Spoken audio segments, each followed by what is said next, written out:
Yeah.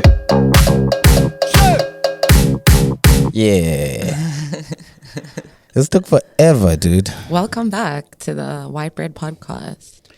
The podcast that never gets released.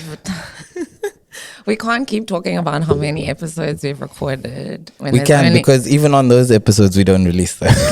there's only one in existence online. The rest are just on my computer. But it's hard to put this stuff out. You have to be narcissistic.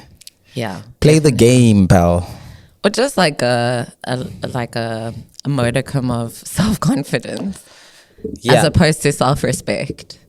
I think we're working on the self-respect now, right? Yeah. I think there's just this really big gap in the podcasting market for intelligent people to be speaking. And that might not be us, but But we can try start the movement. okay. Move it away from Mac G. Come for Dan Corder's neck a little bit. Yeah. Why dude. don't you like him? I love Dan Corder. I love him. Shout out Dan Corder. Shout out Jessie Zen. Jessie also had a podcast. Is it still going? No, I think she did a couple. That felt contained because it was like film related. Ours is like the opposite of a film podcast. But we should talk about films every once in a while. Yeah, but in 2 episodes. So on the agenda today, what do you want to talk about first? The xenophobes. I don't know why it's top of mind. Because it's so prominent. We have an illegal Miss South Africa. Okay, she didn't win the competition, but she's not illegal. This is outside of the conversation around empathy and having a bond with people on the continent. If we're looking at like the actual facts, she was born in South Africa, therefore she's a South African citizen. When did we become French? When did we start acting like the French? South Africa's not even that nice. I don't know what's being protected Secondly, here. It's a beauty pageant. She's beautiful. Let her She's compete. gorgeous, and she was born here. She's a South African citizen. So, I mean, I don't want to get like caught up in like super crazy particulars, but that's what like xenophobic people seem to be doing. So if it's based on like the logic of, immigrants are a problem, all of this, conservative talking points, that's still a South African citizen at the end of the day. And aren't And we we're talking- open borders? Aren't we the biggest Pan-Africanists here in South Africa? Where's my phone? I found something where it was like Kenny Kunene got involved on X, which is also just embarrassing in itself.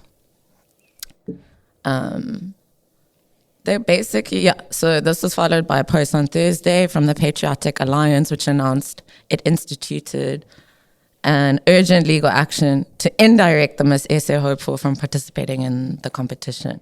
So when you have like a political party involving themselves in the drama of beauty pageants, it's so representative of like how politics is entertainment and how politics is about identity. And like as a world, I think we're in a major identity crisis. And doesn't the PA have like 2 seats in parliament? Why are we listening to people who have 2 seats in parliament? It's, for me, what's Like scary 3 is that seats. people with that kind of rhetoric have seats in parliament. Yeah, no, they're ministers now. Gates and McKenzie, dog. The one. They said, Khaled, send your best and your brightest. I don't like that every time we talk about him. Who does he belong to? Ambiguous. He is a little ambiguous. What is he? Get his, Home Affairs. Let's get his paperwork, because maybe Gaten's from Namibia or something. He gives me big Namibian vibes. I wouldn't put that on Namibia. They've been through enough. They like German in Namibia. They not, Okay.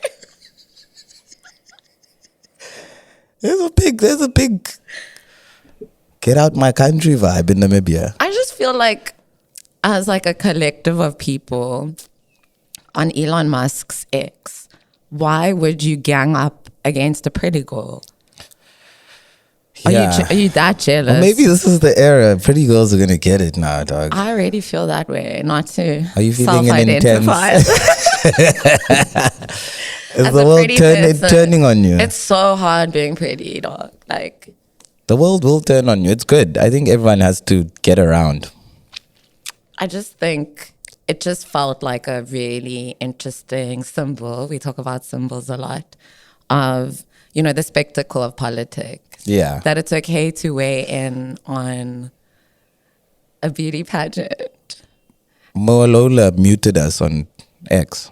Who's that? The designer lady. She said she doesn't want a Nigerian designer lady. She doesn't want to hear from South Africans anymore. I just saw that like a literacy festival pulled out as well. Because of South Africa's reaction to all of this. The optics are not great. But it also, do you know what? I'm tired of, in Africa, Yes. people make xenophobia feel like a South African thing, like it's a particular thing, but it's a settler colonial thing. I think in Nigeria, Ghanaians were expelled at some point. I think everywhere you go, there is this type of behavior, and so it's a systematic thing. It's not we don't have the xenophobia gene. I agree with. I'm aligned to an extent, but like when South Africans lock into something, they make sure that they're the best at it. Like no DNA, just RSA, and that's xenophobia included. Yeah, they. I guess it's also like we excel at divide and rule. Exactly. We have the best divide and rule ever. And we never had that like civil like break. So we have outbursts. Yeah. And it's very mismatched. It's also like there was a moment with Ballon Pottinger or whatever, however you say that, like PR firm where whites were really the villain. Yeah. They were paying people to create that. That's gone. Also, Julius Malema is I think a voice that's changing in terms of immigration. He's not saying leave. He's saying Zimbabweans must go save Zimbabwe, which is a different route to the same thing. But I think his politic is not so far from this other part. It's just Pan-Africanist. Well, just because look how they did it in the elections. It didn't serve them well to be Pan-African. Yeah, of course. It didn't serve them to be leftist. It didn't serve them to be dressed in overalls. They need they need to stay relevant. I'm saying go with the Gucci too. Because if there's anything we know about aesthetics in the internet is that the Gucci will do better than the overall. Well, he looked really good on the election day. Exactly. The Palestinian scarf. Yeah, and the suit and the... Yeah. So I think go for the looks now, dude. Do a social media play. Big social. Kamala Harris. Before we lock into Brat Summer, I want to just show you something really crazy. You wake up tomorrow, president of this country. Let's go. What are we changing? I think the first thing we'll be changing is that first four things is, number one, every business that hires illegal foreigners, we will revoke your license. Number two, all illegal foreigners, you have 30 days to go home. While we start taking you home, you have 30 days. We don't want to see one of you here. You get arrested with no bail when we get you here. We're not going to deport you. We keep you in jail indefinitely. Indefinitely. Number three, all the mines. There's transfer pricing, and you know the mines does. They take gold. They don't sell the gold here. They sell the gold in Dubai, and then they pay tax in where they sell the gold. Yes. That things will stop. Yeah. I will then change how people operate. I will tell people this is how B is going to work. This is how redress is going to work. But from now on, we're all South Africans. If you kill anybody, you can go to jail. But you kill a second person, I kill you.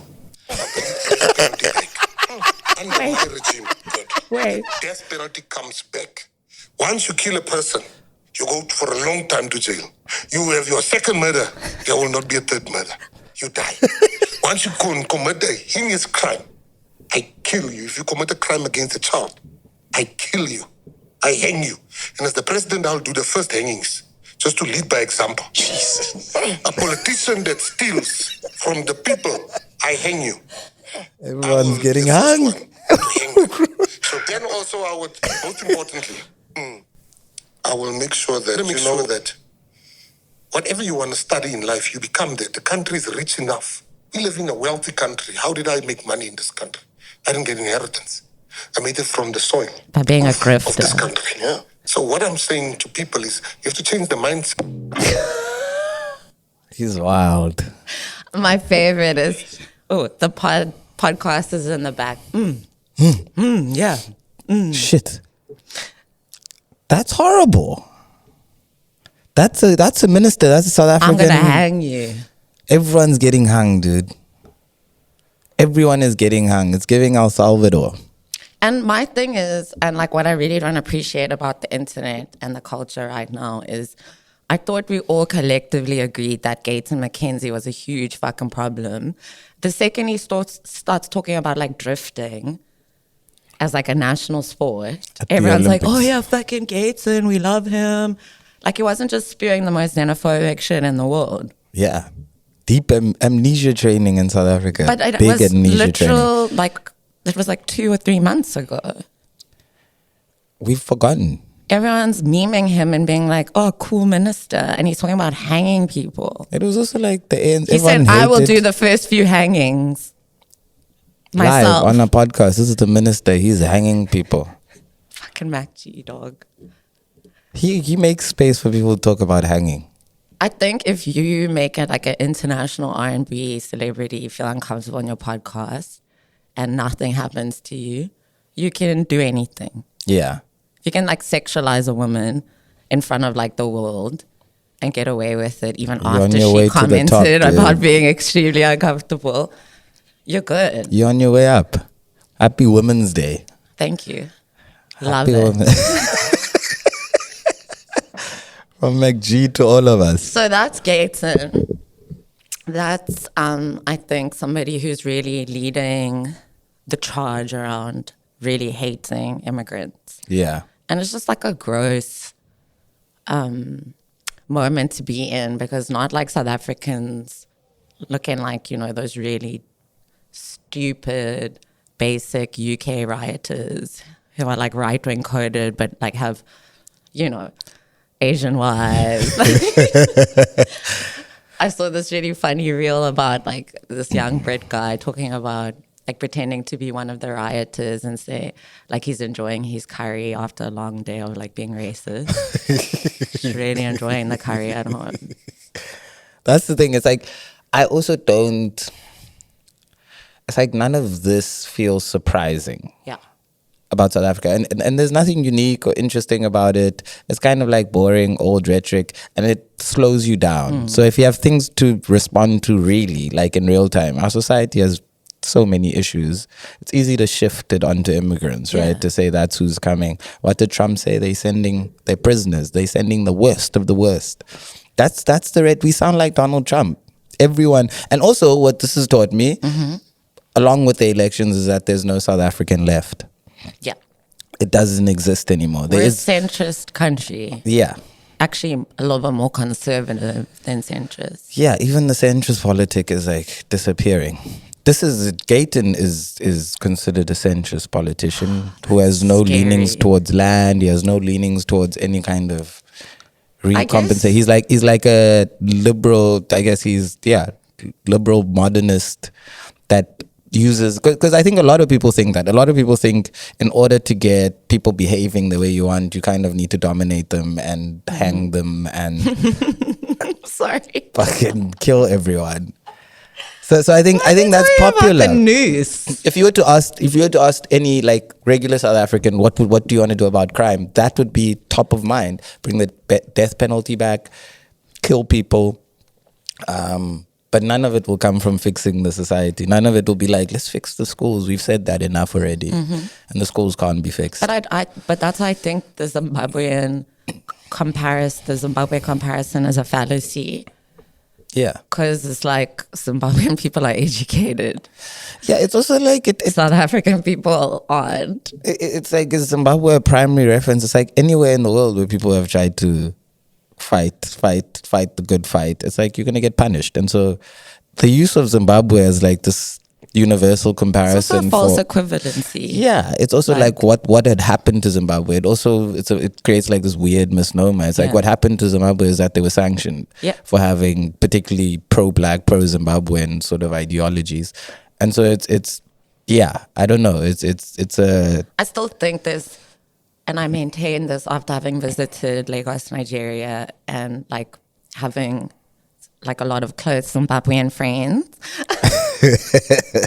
what a Is that- guy. like there is such a lack of pride in South African identity, and I'm not talking about like when the Springboks win or whatever. It's just what South Africans find themselves doing in order to feel better about themselves. Yeah. I think that's just so indicative of like the lack of pride that we Yeah. have in ourselves, and that's why when this like Afrophobia, xenophobia shit like creeps up, I'm just like, this is so embarrassing. We are the last people to talk. Like, Yeah. We can't do that. The one thing though that like is yeah, South African good is the Uber drivers that have Stay Soft in the car.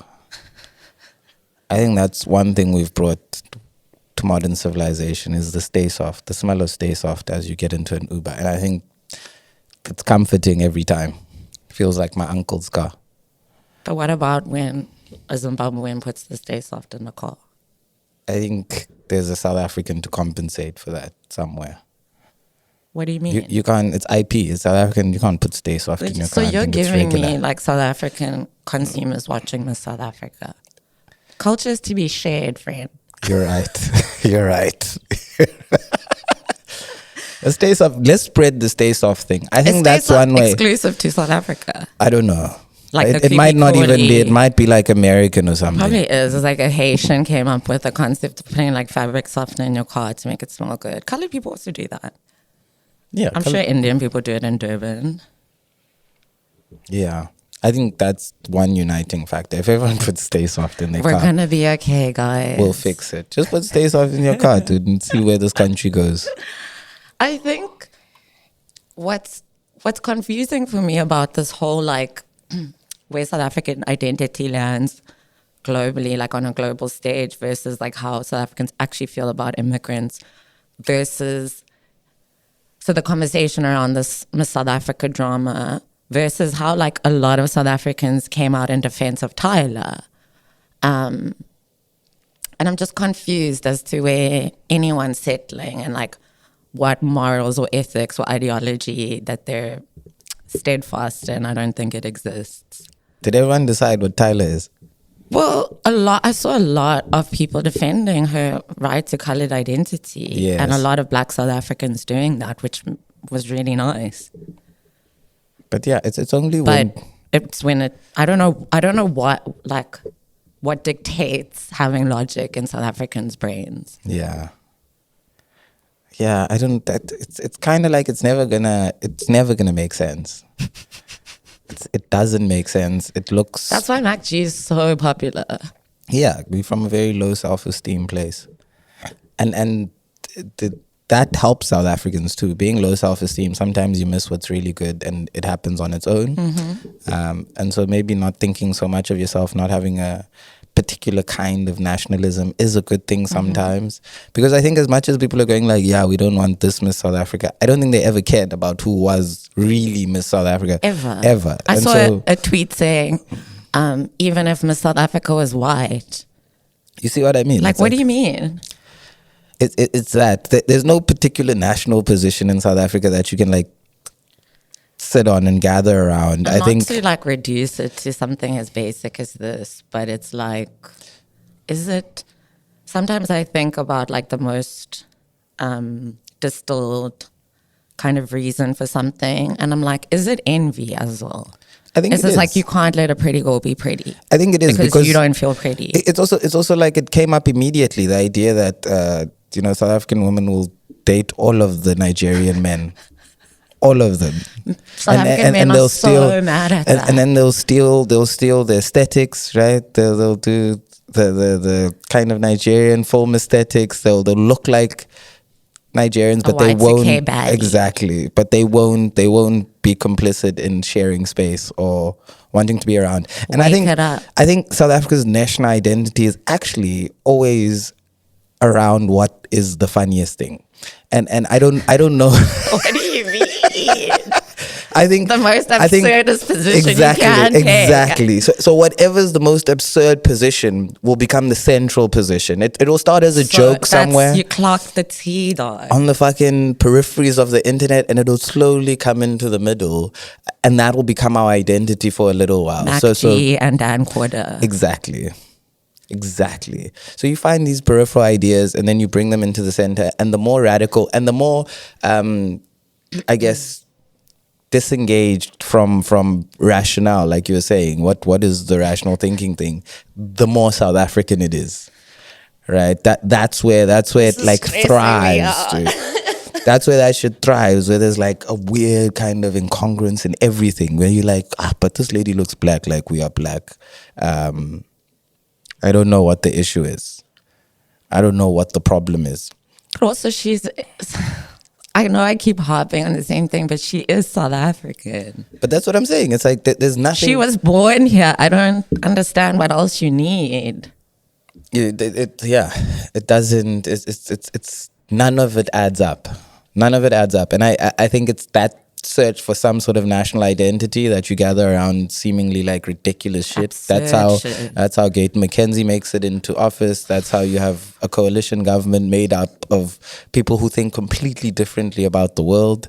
None of it adds up.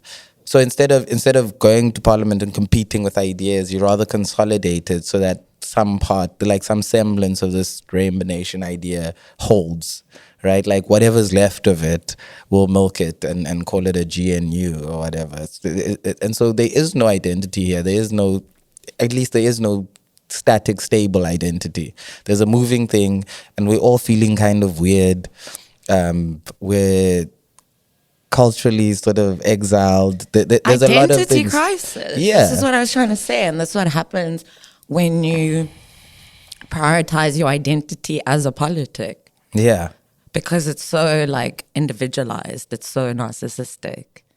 Yeah, and that's why these like figures come out of it, like Gates and McKenzie. It's simple. It's all like good for the picture, right? Mm-hmm. So it's, as much as some people might say Gayton McKenzie is a criminal, some people might say rags to riches, and depends on where you are in South Africa. Because everyone's right. All of them are right? It's where you're looking at this thing from. That's what creates it. But I do feel like I'm over accepting like the hustle is the hustle regardless. Like I'm too old to just like roll over and be like, yeah, sure, a bag is a bag. It's not. There has to be some ethics. A bag is not just a bag. Yeah, it's not, and particularly here, a bag can't be a bag here. Well, our national identity is corruption, dog. I think so. That's nationalism. That's real. I think so. I was watching a land seminar and it was basically with lawyers who were going, I don't know what the issue is and why these people haven't taken back the land, how they haven't redistributed. There's nothing stopping them. They argued against it. They did the whole thing. But our whole thing is that our identity is corrupt, right? Yeah. So the land question becomes corrupted. Everything, there are black landowners that have been given land, that have found some sort of restitution, but they're all somehow politically connected. They are all from a particular sphere of society. So it's all of our dreams happen at the very top tier of our country, or whatever these economic dreams are. I also find it bizarre that that's what the black politic is still chasing, some idea to equalize society. It's like, but also the fact that all these people are so fucking old.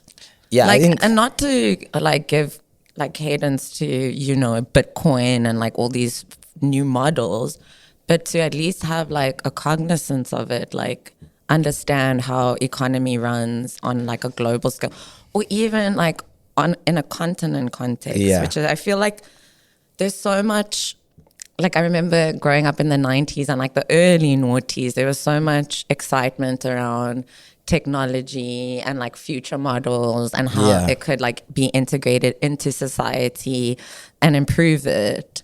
It's just like there's so much exciting it's like opportunity, like, and there's just such a lack of like care or even imagination. I think you have a deeply underdeveloped black, a deeply underdeveloped bourgeois.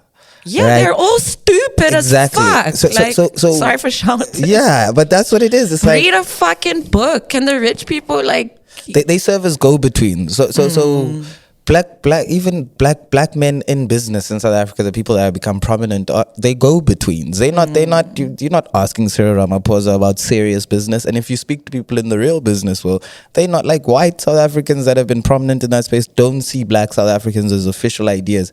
And that's the same across any place you go to. You go to India, we serve as just go-betweens. It's like, yeah, the black bourgeois doesn't exist. It's an underdeveloped preposition that was made up somewhere long time ago. They sign papers, but they never in charge of anything. They never in charge of the economy. They never are aware of what moves it, the levers of that economy. But is it because it's like it's the preoccupation is to be more self-serving? I think it's because there is no such thing as a black bourgeois. Yeah. It's a pretend position. Concept, yeah. And so you'll always be a go-between. So there's always chaos. That's why we're in crisis all the time. Yeah, it's a contradiction. So how are you gonna be good at economy and it's like it's antithetical to what your position's supposed to be in the world. And I mean, I know I started off saying like, you gotta have some like ethics, but like sometimes I'm in the same space. I'm like, sometimes I don't know how I get through like a job. Yeah. Just because I'm trying to fucking survive my life. So I get it, but it's still not an excuse.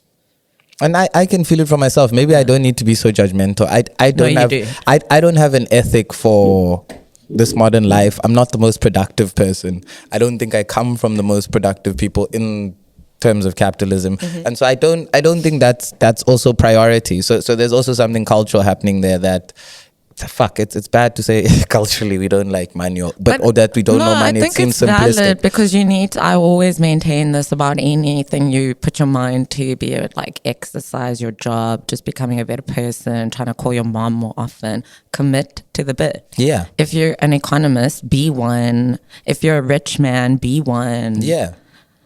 Get a fucking nice house at the fireplace and buy some books. Watch some documentaries. Really do the thing. If you're really going to be that, if you're going to be this modern subject, really be a modern subject. Commit to the bit. Commit, participate. If you're going to be an influencer, do that. Don't now come tell me about your political inclinations. Be an influencer. Yeah. Yeah. I think it's all possible, but people... And I agree with you. There are all these kind of cultural influences, DNA shit, like genetic bullshit that we just can't fight. But I do think we are powerful enough to commit to the bit. But like I said, there's just like such a lack of pride. Yeah.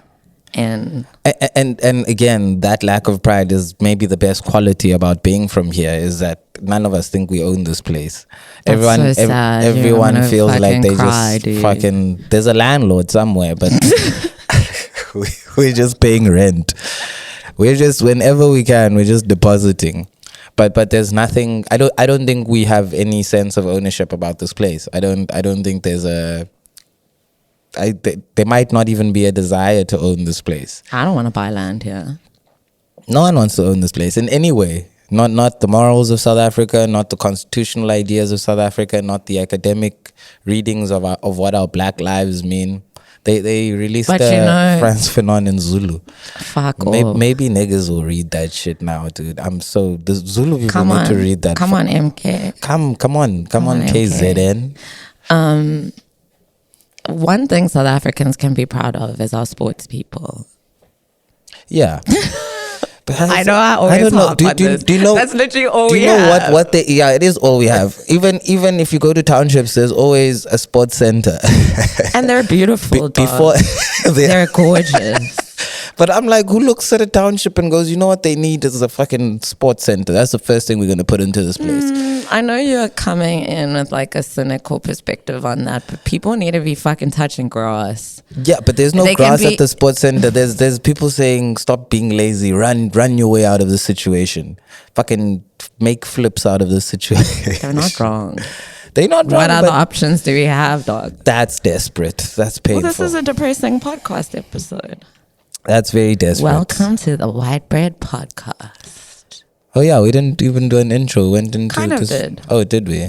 But I think maybe we should start just full on with the Gates and McKenzie. Yeah, I agree. Just start off with that. I agree. I think it's time. It's also like this hanging people sentiment, right? That is such a crazy like symbol to invoke, right? But last podcast I was telling you about El Salvador and how they rounded up 75,000 gangsters off the street and they made it one of the safest places in the world. But- and it's like that's the mentality. That's what politics really is. If you I want, agree with you, but it's the thing brutal. is, this is what I'm saying when we're talking about logic, to then code immigrant people as the criminals of the nation.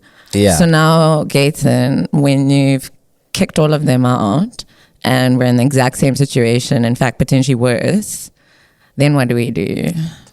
there's no escape. That's what I'm saying. You kind of you're delaying the inevitable. The real problems are still going to be here with or without Nigerians, Zimbabweans, Congolese people who I think are for all of our lack of self-esteem are kind of, you know, creating something else in the facade of what things look like, even just here in the city. Because imagine living in a country where literally the majority of the people hate you, Yeah. and are not ashamed to tell you that to your face. I mean, I get what it's like being a woman in South Africa. It's fucking same, nuts. same. But and still to kind of exist and participate and try to give back and still be graceful when you engage with other South Africans who aren't treating you like shit. Yeah. That's a very intense existence, and it's something that, you know, people should be inspired by, and we should look to our fellow African brothers and sisters, but like literally learn how to be more graceful as Yeah. a society, because I also think there's such a lack of grace and recognizing the humanity in others. And this is not just to do with the xenophobia, it's like one-on-one as well. Yeah. Yeah. South Africans are fucking haters, dog. So that's the one thing we are. That's the one thing we're undeniably good at, is just fucking good haters. Good hatred. Very good hatred here. That's what we run numbers on. Speaking of- Also our brothers and sisters, they are cleaning up these. So there's a lot of Yahoo boys come late last year. I haven't seen an iridescent Mercedes Benz in a while. Sam, where they at? I think there's a real clampdown. There was an article about like the worldwide unit of about 500 Yahoo boys from different parts of Africa, or I think, yeah, different parts of the world in general. And so there's a clampdown. It's this Bitcoin place, like 500 people, 300 arrests made. Nice. If you get into the like legacy of the Yahoo boys, that's crazy, dog. Like that history, it's amazing. Yeah. But again, I want to just also state that a bag is not just a bag anymore. It's not we just don't yeah. do those Yeah. that politic is over. It's not the 90s, It's 2024. Danzos. It's Danzos. But yeah, what do you do? What do you do? It's like where yeah, what do you do? Is that why the coke is so bad in Cape Town right now, and why people look like they're dying? It's Bulgarian Coke. Was that a killer segue or what?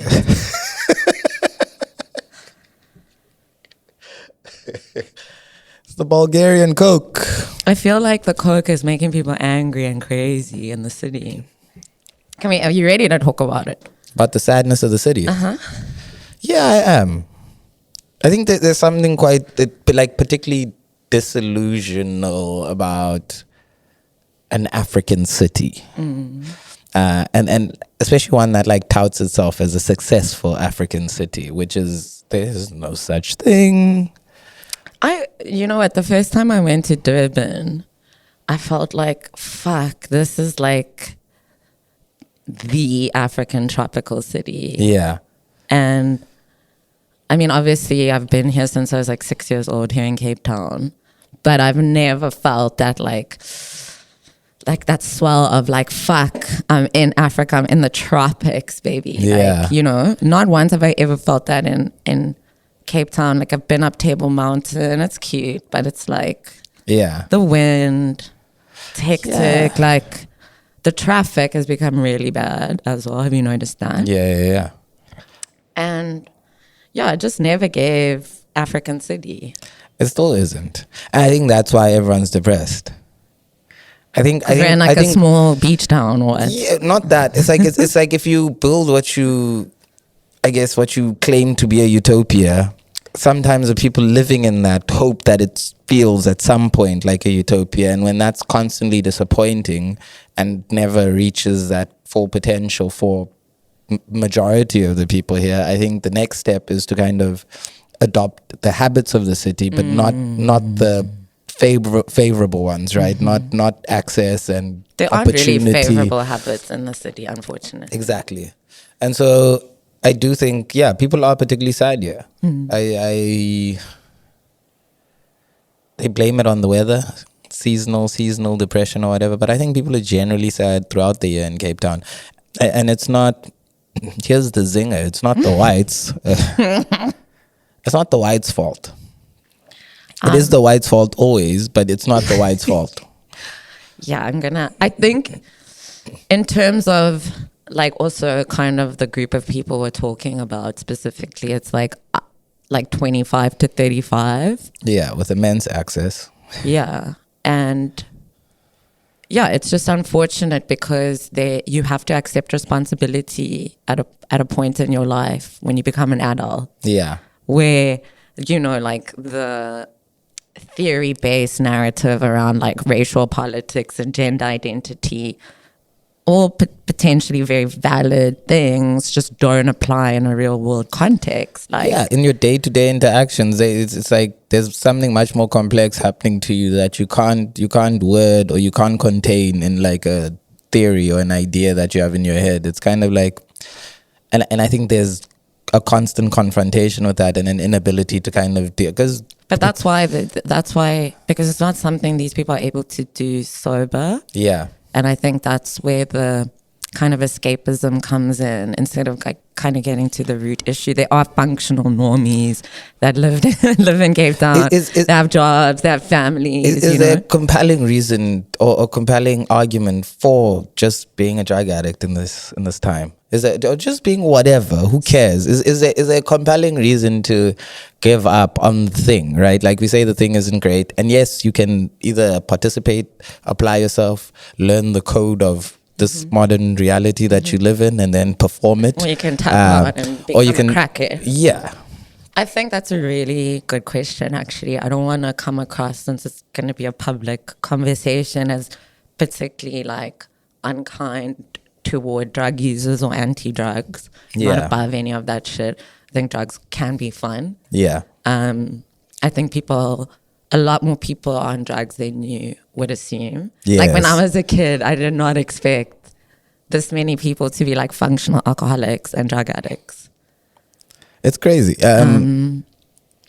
Yeah, and I think there isn't a reason to be an addict. I think experiences can push you in a direction, and I think you can have a genetic predisposition for lacking self-control. Yeah. But I do think it's a choice. Yeah. You always have a choice. And I think when you abscond that responsibility, it's easy to like go down a really dark path. And justify to yourself, go to psychotherapy, tell your therapist certain things that will kind of manipulate the situation into making you feel like you're getting the help you need. Yeah. And just like functioning and justifying and contextualizing because of your past traumas that it's okay to be indulging in things that are making you sick and are not good for you at all. That are not going to help like escape. We're very good at that kind of black hole that is Cape Town. Yeah. It's gonna make you feel worse. Open wide as well. It's just gonna suck you in. Yeah, we're very good at being masochistic, right? Like we love the pain. The pain is valorous. And to whom? I guess to it's like our value system. It's like the thing. But this is what I'm saying. Like when fuck? we see people who we've known to be artists or whatever end up being like a junkie, like there's no valor in that. Be honest. There's no valor in that. When you observe someone whose life has gone to shit because of a drug addiction, you're not like, that's so valor. Oh my gosh, cool drug addict. In the moment, right, around those people you're doing drugs with, there's a sense that there's a leaning into some sort of like shared pain of something, and so we'll all get high and forget tonight, and Which is move on. fine, but like which is okay. Yeah, but then go to the bathroom by yourself. Yeah, Can I just give you guys some tips? pretend not to be on coke. Like, Just like bring back shame, bring back secrets, privacy. oh, You there's don't no want the secrets whole in Cape jewel Town. to know that you've just done, 2 bags of terrible cocaine. and we died of picking up bags at Pabi. I want people to stop using drugs at Pabi. That's never gonna happen, though. We need like Cape Town. there's a way to scan for cocaine bags when people come in. If you get security, they can search people's bags. I don't like searching. It reminds that's me not- of other things. That's the only way you can. We crack need one down. of those airport machines outside. The ones, Just call the ones cops where on you yourself. Take your hat, your belt, and your shoes off as you come. That's funny. I make fancy like Yeah. Check, sit by the computer and check what's going on inside. do these the people's- X-ray. See what's happening in their hearts. Where the fuck are you gonna fit that in, Bobby? It'll be outside there on the ground. Be in the toilet. We'll pack it away Be in every that night. tiny bathroom where 5 people go in Go to do coke. lines. And then you find the toilet paper on the floor because their asses are pumping the shit off the toilet paper holder. So now we're wasting, not only are wasting our lives, we're also wasting toilet paper. Do you remember at the start of the pandemic where people went out and like splurged on toilet paper? And there was a toilet paper shortage I do remember. in America, though, not here. They also, at the beginning of lockdown and the end of lockdown, crazy moments. Very. Those kids died at Travis Scott's concert, end of lockdown. I forgot about that. They were jumping. We forget very quickly. Donald Trump was almost assassinated. Do you That know how was- quickly we moved on from that? That was fire. If Kamala Bradshammer didn't come out, Trump would have taken that election hands down. Now it's going to be a bit more of a like You think it's a competition? interest. Now that Kamala, I'm seeing for the first time, and I think that this woman is is on prescription, alleged alleged prescription. pills. I don't know. I wanted to say something about how like quirky she seems all the time, but like I don't want to get sued by America. No, but there's a popular new, like I've been watching YouTubers that are black YouTubers, black American YouTubers. Reacting to woke TikToks. Reacting to Kamala, reacting to, I guess, the liberal instinct to kind of lean towards black people during election time. And people that are finding it quite condescending. So she had Megan the Stallion, and people were quite, she was all loved Megan the Stallion, but she was twerking at a political rally, and That's not Megan's fault. No, it's they never shouldn't have Megan's fault. invited Yeah, her. don't invite the person. And I don't know if they shouldn't have invited her. And I'm because I don't agree or disagree with any of this because I'm not American and I don't have a horse in the race. But I think the black American politic is much more aware of the pandering and will be surprised. But isn't Kamala like Indian? So this is the other question. So Like as a biracial, I'm allowed to ask, what are we? And I hate that conversation because it sounds like, human biodiversity leaning into eugenics, but people have literally broke down my race in front of me like I'm an experiment. So Yeah. let's do it to Kamala. No, I'm joking. But like honestly, they show keep me leaking proof. pictures of her Nasari. So. can we get South African Home Affairs to get Kamala's paper? Yeah. Get the paperwork. Mzo, before we were recording, Mzo was telling me about how much of my thoughts and ideology he steals and impresses people with. Everywhere I go. Like that joke, that long joke, how I just circled back to that was fucking amazing. That was. But I'm way classic too callback. self-aware and anxious to do stand-up. There's no need for you. To This stand even up. makes me nervous. Podcasting. Yeah, it is a bit of a shit. Yeah, shit But space, we're shitty space. releasing this. No, It's there's boring. no We're so doubt about boring. it. Do you want to talk? Do you know what I was thinking about this week? Well, we finished talking about Cape Town. No, we're not finished talking Okay, about Cape anyway, Town. what did you want to talk about this week? Maybe it is about Cape Town, actually, Mm-hmm. indirectly. Mrs. Macron. Don't huff so soon. I haven't even finished my sentence. What's a Brigitte Macron? and the accusation. You see, and also people. It's called a transvestigation. Transvestigation. I love that. But yeah, there's a transvestigation. Not only is she thought to be a bit pedophilic. Yeah. Because he was a baby when she found him, when she was just a young man. I'm so scared. No, we're not sure of that, but we're transvestigating. And it's France is super liberal. I don't know why anyone would hide that in any case, right? France loves everyone. Like the opening ceremony, like people were mad, but I was like, it's fucking France, dog. Yeah.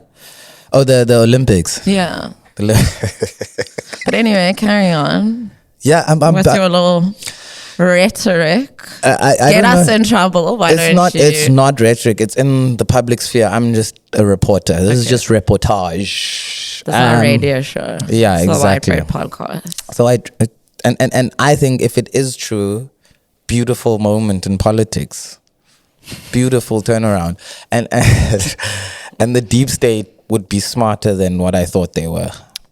Okay. If they put that together, the deep state would be like that's. I hear what you're saying. I'm with them.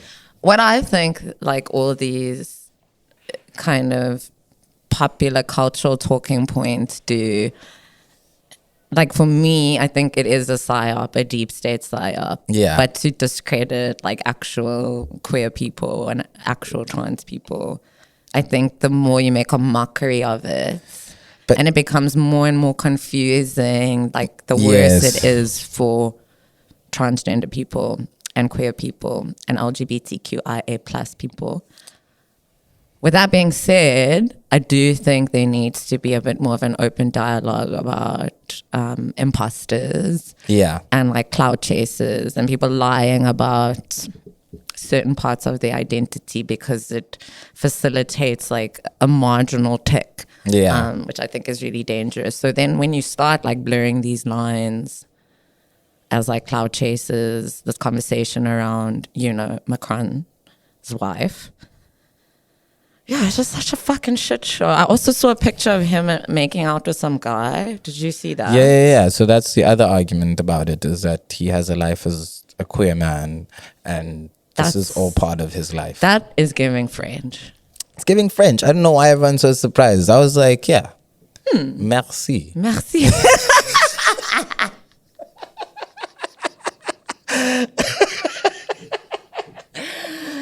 Gaten. Yeah, let's see what Gaten has to say about his gender politics online. We haven't even gotten to that point. Okay, Gaten, come on, White Bread. We talk about the gender issue. Please. I'm never gonna let Gaten McKenzie on this podcast. I'm so okay. That's when I leave White Bread. I would love to. When we started, we were like, Malema, but I don't think the fire's burning anymore. He was so like it. He held himself together really well, but I think there's like a deep sadness. Yeah. After this, because I mean, I was so devastated that they didn't do better. And not even devastated. It was quite jarring. So looking at the count, I was like, we were all voting EFF. What the fuck happened? It's the Muslim aunties in Cape Town. Who voted DA, of course. Because they like talking. freedom, but they love the amenities. Gaten's talking to them and to all these young hood dudes who are looking for ideology and not finding it anywhere else, who are going to church. Yeah. Which I can like kind of resonate with, because I'm also very politically lost and I'm back with God. Yeah. God and I are back together, by the way. Yeah, I think that is happening. I think a politicization is happening automatically, because you get firstly, we are the language of politics that we have become accustomed to, particularly in South Africa, particularly in Cape Town. We're still talking about Cape Town, is a convoluted, complex, sort of nebulous sort of politic that never lands in any practical place. People are literally making up concepts at Barbie for fun. Exactly. They literally are sitting at Barbie. coming up with academic theory that don't mean shit. And there's place for that, right? There's academic spaces where that becomes useful, where it translates into policy. I disagree. Can we wrap it up? Yeah. Like the academic is way too present in the mainstream. But and that's what this I'm saying. is It's why not we're a- fucked. That's why I'm saying it's not a mainstream exercise. It's an exercise in expertise Keep and ideas it at and thoughts. UCT, y'all. Leave us alone. Leave me Yeah. out of it. Tuck it in. Tuck it all in. Actually, you call Gayton McKenzie. Ow, Sit in a room with him. those till he are the people falls that are asleep. supposed to be talking to Gayton. I don't want to hear pundits talking to Gayton. Mac G. I hate like an uncritical, like when there's an argument to be made and someone's making like radical opinions and the person on the other side of it has no capacity to kind of Sure. deal with the conversation. Wow, sure. You know? Wow. That's all people are saying. Sure. Sure. Wow. So someone should be like, why are you hanging everyone? And also, if it was me, if I, This if is why I we was have to do Mac G, it. I'd be like, hey, are you sure you want to talk about hanging people? Like on a And recorded that's- part, like evidence of yourself, literally saying that let's talk about media literacy and your Exactly. reputation. So you don't care about it? Because And say as what you it's- want, yeah. but like let's unpack. And also we overestimate. Imagine facilitating a space to let someone say that. If somebody not even on the pod in a normal day-to-day conversation said that to me, how do you just accept that as like It's a way crazy. of thinking? Because this is where we're at. We're at the politics of the people, right? This is the idea that you've pronounced the politics of the people as more central than any other ideas, any other concepts, and constitutionality. All of that's out the window. There's a guy that's like, what Gayton is, I guess, purporting to be is one of us. I find Right? him so dangerous and scary. I'm And so absolutely, he is one of us. He is South African. Yeah, there's T. nothing more South African than Gayton McKenzie, and T. that's terrifying. I know. And so When that's I'm what it literally is. tearing up. It's like why they politics in of themselves aren't they aren't. It's not the people. You know, it's not the people. It can't be. It's something else, and it's a layer above the people. It's a Yeah, that's why Gayton shouldn't be in Transmission. politics, and neither should Ronaldo Khoes. They're too normal and Yeah. dumb. you know, and so that's what's so. South African politics recognizes that at a political level. So they'll go, we can't work with Julius Malema. So they recognize that the politics of the people can't govern the reality. So they go like, oh yeah, people want land, but we're not going to talk to the guy that's harping on about this land thing. In an intelligent and like in an Who's intelligent and clear transmuting way, the voice, in a way as that the it can voice be of the people. applied. Yeah.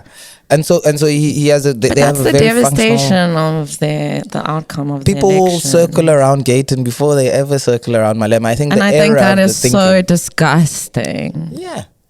And both of them have something to think about. I think Malema Me needs too. to leave. I think the survival of the EFF as like a political movement requires him to step out and you're allow right, it yeah. and allow it to become a movement on its own that really is about people. And separating the celebrity from it. But Yeah. I really, really think that Malema could be the new Zizek. I think he needs to go into like political thought and philosophy I as like agree. a voice and a research and an archive around it. I agree. And his own theory, his own philosophy around it. Because he's brilliant. Yeah. I'm devastated, Julius. You can still come on the pod. Well, once you've left the EFF, once you have a new career, come here. Yeah. Come chat. But Yeah. the EFF is not the movement of the people. It's clearly, obviously, the It people is have spoken. Gayton. Look how popular he got after Yeah, and then the ANC as well. That's the movement of the South Africans, centrist, modern, progressive, rational, scientific politics. But can we actually have rational scientists doing politics then, and not like these old men? I who want can't them to even die. scroll on TikTok. I can't wait for them to start dropping off. Same. But then what happens? Their sons now. That's how it's political continuity. That's how it works. It's a family business. Family affair, baby. This is family business. Dun, dun, dun, dun, dun. Oh, speaking of Yes. the new Kanye, Vultures 2. Banger. Mzo and I reviewed Vultures 1 in one of our many unreleased episodes. And I said I'm scared of the sex. I was loving it, but I'm also, in retrospect, It terrifies me. There's a lot of real sex in that thing, hey? I've cut it out of my listening. And maybe I have those desires. That's why it scares You me. avoided it. Yeah. I went into the eye of the storm and I came out listening to Vultures too, speaking of God. Yeah. I think it's the return. I also heard he was on Candace Owens. nitrous oxygen. Oh, I thought you were going to say I heard he was on the Candace Owens podcast. Oh yes, he did the Candace Owens. I thought the funniest thing he said was Beyonce should let Jay-Z go get some pussy. Oh my God. That's a wild thing to say out loud, but it was very good. It was like, it's almost like I don't want to accuse him because I understood how he meant it. So, Because also post Diddy, Kanye's always spoken in code because he knows he's got a reckless mouth. yeah. And I actually understand that more and more every day. So if he says what he fully means, it's always going to get him in shit. Yeah. So he has to talk in like code. But he was basically saying free Congo, right? That's what he was saying. That's what he was saying. I haven't watched it, but the clip that I saw of Candace Owens and Kanye West, where he was talking about like drunk texting and drunk tweeting. I think Candace Owens has an incredible interviewing presence, and she finds such an interesting way to always humanize her guests. I think she's very good at what she does. Yeah.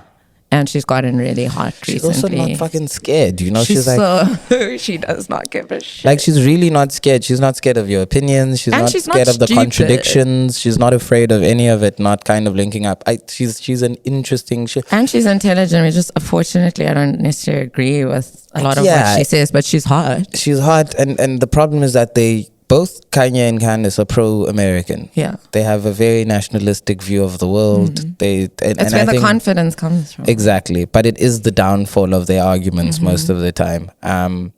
Because they're also stubborn and hard-headed. Yeah. And I think even as I watched that interview, I was like, oh, am I still compelled by these conversations? What are we talking about here? But there's always something to find in a Kanye West interview. Always. But it's also just like, it's nice to hear the two of them speaking now that she's broken away from whatever Shapiro's. So apparently that was recorded before. Really? Yeah, so that was recorded during that time. He was doing the Alex Jones and all of those interviews. Piers Morgan.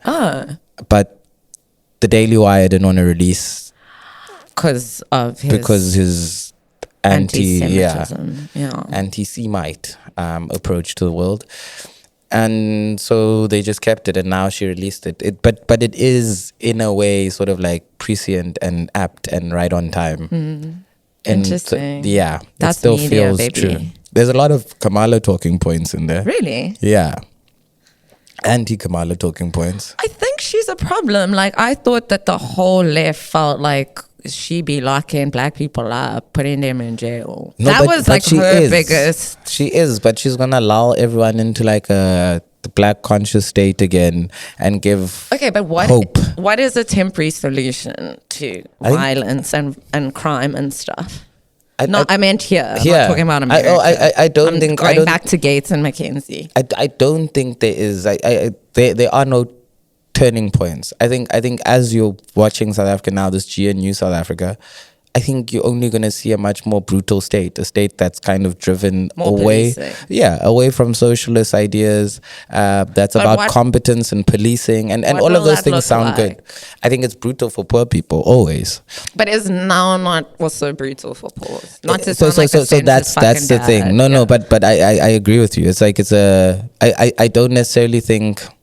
So the contradictions of the state. The state wanted to be a socialist state. The state is black inherently, and so it wants to serve the black agenda. The black agenda is very difficult. It's the agenda of the poor here in South Africa. Those two things coincide. But I don't think the state can be a capitalistic endeavor and at the same time care about these social ideas. But now the DA is in power. I think there's a bigger drive towards capitalism and enterprise and infrastructure and sort of the progress, right? Like linear ideas of progress. But I don't think that's the answer. I don't think governing in Africa is that. And I think the DA will quickly learn that. I think a lot of people didn't understand that. The ANC didn't understand that. The ANC thought they were speaking to a bourgeois educated class that would know how to kind of manage this idea of upward mobility as the But society they would have been presented. able to if it hadn't been like a corrupt shit show. Well, This is the thing, like cutting your nose off to spite your face. yeah, but I think the liberal, Your own owl. like for example, trickle down economics, right? It's like the reason people start stealing is because there's an assumption by the state that feed the top, the bottom will eat eventually, and so the bottom goes, I'm not gonna. What am I waiting? I'm gonna wait for you to get rich up there and hire me. That's a crazy concept, right? Steal. Yeah, so I'm gonna take it, and so even if they had gotten, and that was the widely accepted policy at the time. Thabo Mbeki was pushing that. That was the British idea, that was the American idea of economy and how it works. And so I don't think it had a chance. I don't think there's something else that needs to be thought about. So can we never be in a capitalist South African state? I think we're entering that stage, but that we're not all gonna be in it. I mean, we'll be in it. We'll be fine. Yeah, we'll be okay. That's horrible to say. The other night I was We outside. have to say these things because it's like, and this is, Yeah, you I can't feel play like hero as that's well. what I'm saying. This is, I want to separate myself from the academy, and that like you can observe these things, but you're not Yeah, you're you not can't- excused. You're not completely and you can't guilt-free. claim, you can't live off other people's pain. You can't, you That can't, needs to stop. yeah. You That can't really you can't needs premise to your stop. existential questions on something that doesn't exist. And also you can't sift through yourself, right? Like I can't take the parts of modernity of this world that I like and then leave behind the parts that I'm like, so academics they love Nikes but they hate oppression. You can't choose. Those two things are bonded. Those two things are bonded. They like a beautiful restaurant, a beautiful dress, and a lovely home. Traveling overseas. They love traveling overseas having a and taking pet, pictures. Yeah. nice car. And so these are all the things that come with this, they're all definitive and symbolic ideas that kind of create the world that we live in. That Everyone's fake. yeah. I was sitting on my porch smoking a joint at like 2 a.m. in the morning, and then off in the distance I could hear Igwicho, so like a bunch of people singing war cries. What? And the 2 a.m. in the morning. And I was like, oh, this is not a function. This is not at some school. I'm not close to the university. And I don't know if I was imagining it, but in that moment, there was something in my mind, because I was stoned as well. There was something in my mind going like, oh, the lives that we live are very unsustainable. Absolutely. Like what happens, and not the Swat Khafar kind of story. That's not what I'm talking about. There was something else in that feeling that was more like, like a symbol of, oh, guys, this is my position here. Yep. Right? And that has to be reconciled somehow But at some point. Why I will always love Malema, because there was this interview I was watching when he was talking about like, I can't save you from Yeah, you have to save yourself. is what I'm saying. from the when the revolution comes, I can't save you. In fact, I am one of you. Yeah. The revolution will take me to. Yeah. But I keep going on, and like I didn't mean to compare Mackenzie and Malema, but like and I know the overalls were symbolically like weird. Yeah. But I don't feel like Malema ever postured like a thought process for the sake of just being popular. Yeah. Something that he didn't believe in. Yes. Yes. Yeah. So I think it is like we live in a weird, unsustainable. But like you can't look at fix like it. even the UK, like what's happening there with the riots. The first video I saw of like some issues happening down there were these like white rioters like looting the Lush store, and I was like, dog. The looting will happen because But that's why what we- Lush? Go to Foot Locker like they did back in the day with the mixed groups. Remember that? The Yes, Blackberry yes, group. yes. Go loot a Kwai store. Are you in Lush? You're looting bath bombs. And that is another beautiful symbol. Exactly. I'm going to fucking get into the shop and steal some Fucking bath take some bath bombs and go bath afterwards. The fucking British thing. I feel no sympathy for anyone in that condition. There's something about that thing that's About the kind of UK. like, it's kind of like a culmination of what the fuck it is. Why are you shocked? You left the place you were colonized in. You landed at that place where the colonizer lives. and you ask them to act civil the whole time, and they're not civil. They're not. They're dominant and offended by your presence, and you make them uncomfortable. And somehow, like South Africans especially, I don't know what it's like everywhere else. I'm sure it's similar, but people tout traveling and going to Europe and being in these spaces as like, you know, some sort of prime Babe, position. That's the third world. It's like, That's dog, my friend just immigrated there. Like Yeah. literally last week as this shit was happening. I'm like, not like from a developing country to the actual third world you go. That's ghetto. There was this director. He's an Egyptian director. Old clip that I saw today, and the guy was asking him what it's like to make movies in the third world, and he was like, "Nigga, we've been around 7,000 years. I've seen that clip, You yeah. are underdeveloped. This is not our thing, right?" And so I don't believe that Europe, whatever, has a human quality that you know precedes everything else. I think it is capital, it is resource, it is access, and that's what people cling on to when they leave here, right, or any other place they come from. Also, when I imagine South Africans that are in, maybe that's also my disconnect. When I imagine South Africans that are in the UK, it's like we're not imagining asylum seekers. Our asylum seekers are middle class, upper click and afford to immigrate. I'm like, boo, whatever happens, happens. Good luck with that. Right? As I'm like, I don't be worried about that. These are the people, our asylum seekers are balling, dude. They are balling. They're fucking balling. So I'm not worried for them. They'll be fine. They'll be fine. They can just come back home. Yeah, to buy their a mansion in politician Cape parents. Town. Buy a mansion in Cape Town and Come chill back. out. So I'm yeah. not stressed out about them. I'm like, yeah, if you gotta go, you gotta go. If the landlord says it's time to leave and you don't own land, you gotta go. That's a crazy position to hold. It's a tough one.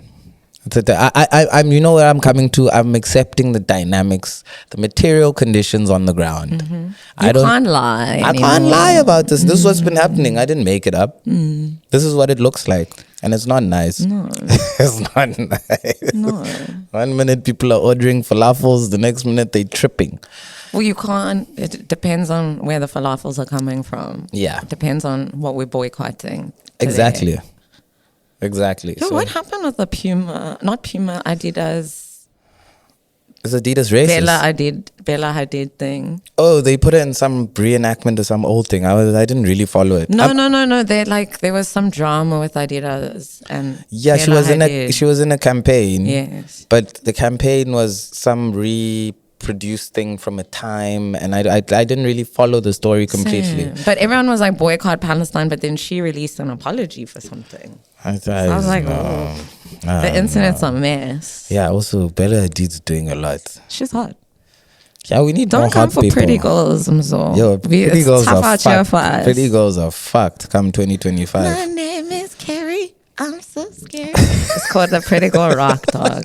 They're rocking the pretty They're girls. rocking the pretty girls, dude. No, but 100%. For real, like, stop acting in envy. Don't act out in jealousy.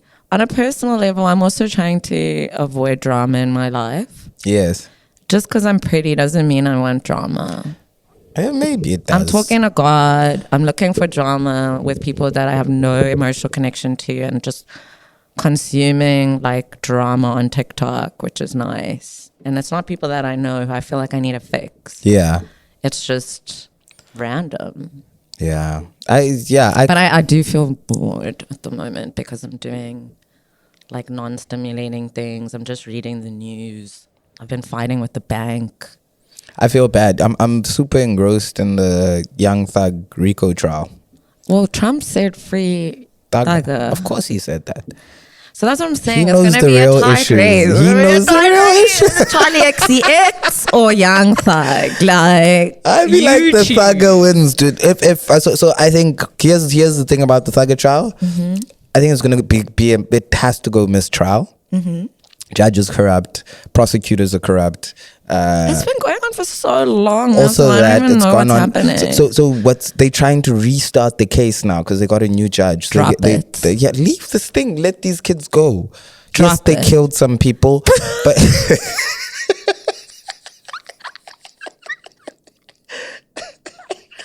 free take it if Jab You know what I can mean? get released from prison. You know what I mean? Call Home Affairs, ask them to get the papers on the new judge in the Young Thug case. Okay, that joke was too. Also, maybe you self-referential. do give Young Thug immunity. This is the second step to kind of. First it was the ICJ case, and then you give Young Thug. You send lawyers to give Young Thug immunity. Let's bring back national pride. Let's make Run South it Africans back, dude. proud again. It'd be like ICJ was such a dope moment. It was a dope moment. Let me give ourselves flowers. Yeah, we were trying to be something. We were acting against our And Tyler personal going, interests. Pretty they ain't never seen a pretty girl from Joburg. We've had some nice moments big as moment. South Africans. I don't know why they hired Nabil. Why didn't they get someone here? Ooh, wake it up. Fabian shot it though. He did a good job. He did a beautiful job. Yeah, there's plenty of directors. I don't want to get into minor Bill stories. I once had lunch with Nabil. I won't get into minor Bill stories. It How was it? was cool. He told me about Kanye West at Making My Dog Twisted Fantasy in Hawaii. Yeah.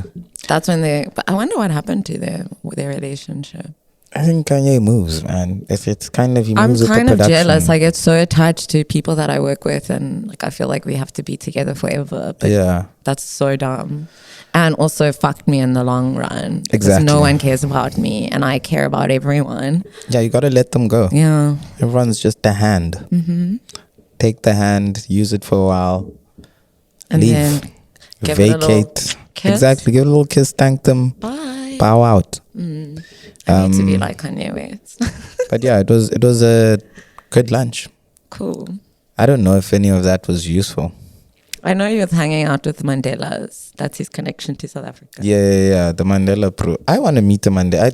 I used to. Do you really? Fuck, dude, I really do. wanna- You know what? I wanna. Those are the kind of guests I want to have here. On the pod. Yeah. I don't know if I'm part of that narrative though. That feels I think like you black are. consciousness No stuff. way. I just They're wanna- not gonna be black conscious. I just They- want to they- criticize millennials the whole time. That's like my constant agenda. But these are Mandela's gonna be millennials. like, "What are you talking about?" And I'm like, "Yo, have you seen this TikTok?" But that's I want a confused guest. I want a guest that's constantly like, "What are we talking about?" Well, we don't even know. We don't know what we're talking about. There was other stuff we were gonna cover. What else? Should we talk about film? I'm not watching stuff at the moment. neither. I'm kind of making stuff. Or should we talk about in my the mind. industry, the film industry? Yeah, it's shit. You don't need more words than that. I'm trying to I thought we were explode. gonna like talk about that one person. Oh, yes.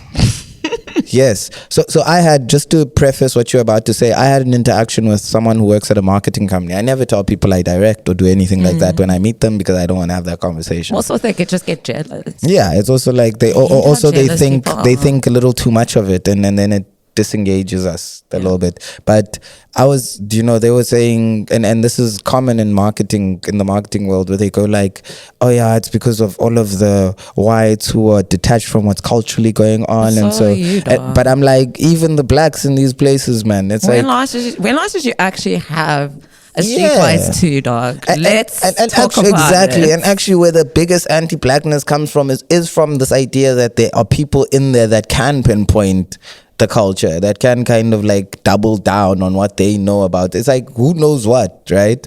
And in these shades of whatever we are, it's like the scapegoating. But they also The creative scapegoats on the scapegoating. client, which irritates me because if you're a brave agency, you would push your client, and clients want that. But Yeah. that doesn't exist anymore. Not me. I've worked with some incredible clients, and then the work ends up mid because of the agency's involvement. I'm so worried in advertising. I think the one thing, The clients aren't the problem. Yeah, So I'll but tell you no, that no. for free. I get that, but I'm just saying I'm altogether worried about what black colored imaginations are in South Africa and how we think of ourselves in I general. agree, aligned. And that's the one thing that scares me in But advertising again, it's the the lack most. of pride. Yeah. It's like you're making you're making work for a market that you literally have no pride in, that you have no respect for, that you have no love and care for. You look at yourself in the mirror, you hate yourself. How can you make advertising work that sells shit to people that they don't need? It fucking that's the one. So to me, this is the biggest ethical question for me. It's like I'm not, you're not even what doing I'm selling or effective whatever. evil It's like- advertising because you're not good at your job. It's like, this is horrible, dude. Why are we treating people like this? Why do we think of ourselves like Rather this? don't advertise. Leave it. Just sell the product. Leave it. Leave it. Absolutely leave it. There's nothing compelling about this version of South Africa that I'm seeing and that I'm working on, that I'm making alongside these people. I mean, my work's pretty good, but Your work is pretty good. I think my work is all right, but it's fuck. I need to explode this career. yeah, I need to blow it up. Maybe I need to become an academic. UCT, is anyone taking? Can we not have another academic? Not another black man philosophizing. And I have this hair, dog. It's gonna look Dude, and the too on the glasses. nose. It's fucking I can't. stupid. And That's how I've been Bobby, opening are my you shows. fucking I've been opening my crazy? shows. I say, I know I look like I survived the Soweto massacres. I know I look like I went to a secondary and not a high school. I know I look like what Trevor Noah thought he looks like, but Exactly. But I got the is jokes. there a single episode where I don't drag Trevor Noah? I don't like it. I'm pro Trevor Noah. I'm not.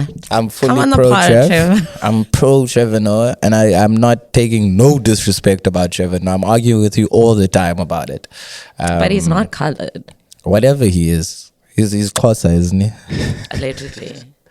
He's a Xhosa Tswana speaking He's a Afrikaner Swiss biracial. guy. He's just like me for real, but like a worse version. The biracials will save us. They won't. The biracials will save Those are the us. last people. Maybe not the biracials. The Model Cs will save us. Allegedly Gen Alpha. But my thing is I've been thinking about like these labels, which is also like super millennial coded. There's like all these separations. And I don't think any generation is exempt. I Yeah. think the more we go down the line, the next generation finds like such an exceptional way to fuck shit up. But also we misunderstand how Millennial- kind of like the generational inheritance works. It's like what I did is not going to disappear. It's like this is theirs and Yeah. they grow up in it, And it's that's gonna the get point of view. worse. Yeah, eventually you inherit the point of view and you become older and you become disillusioned by the idea of cringy. fighting the thing, and then you just kind of come to That's what I'm terms. saying. No one's exempt. Like, Yeah, you get a you nice hit your middle class 20s, job. you ruin the culture, then you hit your 30s and you're like, what are we left with? Yeah, then you get a nice job in marketing, Become a director. become a director, make a little bit of money, go overseas a little bit. You forget about the whole thing. Immigrate to the UK. Go to the UK, they chase you out there. Come back. You come back, Be you buy a rich nice again. house. It's a vicious cycle. So, I think this has been a very heavy-handed podcast. Is there any good news you have to share before we wrap it up? Let's see, good news. Well, the Young Thug mistrial is great news if it does happen. I'm not for violence, but I'm for free black people. Okay. So we no matter- anti the prison industrial complex. Exactly. So that's a bit of good news.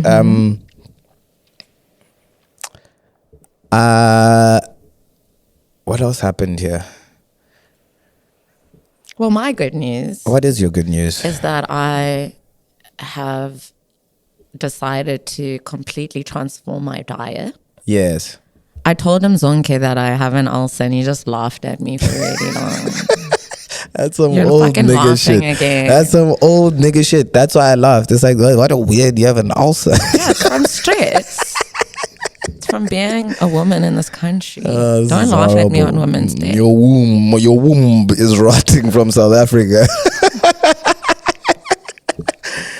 This place will make your womb rot. Dude, Anyway, so if there's exactly, one that's thing. why I've needed to reformulate my diet. So we're going anti-inflammatory. I'm actually feeling really good. It's been Dope. about like 3 weeks now of quite. You look healthier. Thank You look. I've had like half a bottle of Coca-Cola in the last 3.5 weeks. That's painful. Dude, the withdrawals are crazy. I know we were talking about drugs, but coming off of soda, dog. Yeah, after we had that conversation, I was thinking about all of the shit I'm addicted to. And I was feeling quite bad. I'd be Good. drinking a beer and I'd be thinking, fuck, Good. dude. Because we, again, are our own fault, but we've learned to rationalize all the bad things we've ever done, blame other people for it. Yeah. But you can just decide whether you want to have a drink or not. It's not Exactly. some like mystical equation that you have. You literally be a grown up, have some fucking self control, Have a coffee.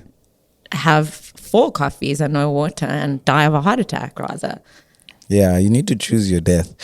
That's the thing. There is going to be we're inherently like habitual creatures as human beings, and there is like inherent addictive like predispositions that we have, but it's about the knowledge of that and then being in control of that. Yeah. Imagine the only thing you can be in control of is yourself and the world, and you choose not to. You let that go. I'm That not. is I'm not in a embarrassing. good self-control space. I'm hurtling towards death. Well, this is what I was Very saying to quickly. you earlier. If I didn't change my diet, I maybe had like a year.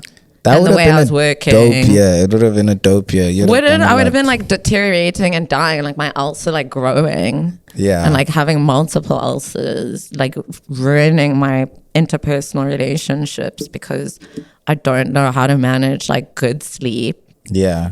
and like a good diet and exercise.